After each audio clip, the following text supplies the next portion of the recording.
case and a worst case. And some of us will have a different idea on what best and worst would be. I think there is a very real chance that early on we get a big and robust infrastructure package. And remember that Donald Trump promised a package twice as big as Hillary Clinton did. That would have not gone through with a President Clinton and a Republican House, but a big infrastructure package that's backed by business and by a lot of others probably will. And if there is one big thing you could do early on to say to the white working class, or the working class more generally, hey, we're doing something for you, we're going to get some jobs out there that are pretty good value jobs, that would do it. There'll be a lot of a tug of war going on over what goes into that infrastructure package and what doesn't. One thing that will go in is a wall. So if you think we're not going to get a wall, the price of the infrastructure package is a wall. And it may well be that we pay for a good portion of that infrastructure package the way that a bipartisan coalition in the Congress thought would be a good idea before, which is by repatriating profits from companies abroad with a requirement that a significant portion be invested in long-term, low-interest infrastructure bonds. But that's a way to pay for it without getting yourself caught in the dilemma that Mexico is not going to pay for a wall.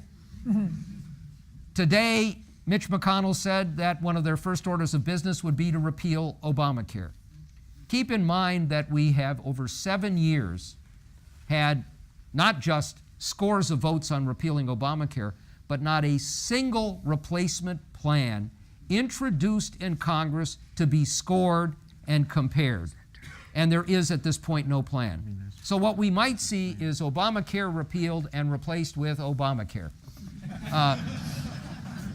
With a few adjustments in AM/FM radio, a moonroof, a repeal of the employer mandate, which would actually get bipartisan support, something that might strengthen the risk corridors, and you might well see some Republican governors now decide that actually expanding Medicaid may not be such a bad idea under a President Trump.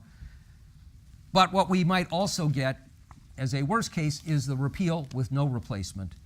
And that would bring chaos not just to the people who have gotten insurance through Obamacare, but to the whole individual market. Remember, the insurance companies, as a price for joining in to support Obamacare, said we need an individual mandate so you can broaden the risk pool. Blow that up, and you're going to have a lot of economic perturbations and reverberations, not to mention a lot of dislocation. Another best case scenario, Trump outsources foreign policy to Bob Corker. Now, we don't know who will be Secretary of State. A lot of rumors today that it'll be Newt Gingrich. Maybe it'll be AEI's own John Bolton. I don't know. I'll let you figure out best case and worst case under those scenarios.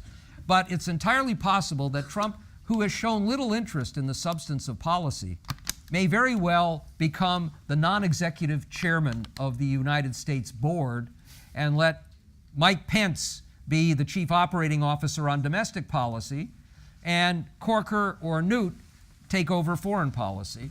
And that would give us a foreign policy that would fit well within at least the broader centrist intellectual elite consensus of what would happen with America.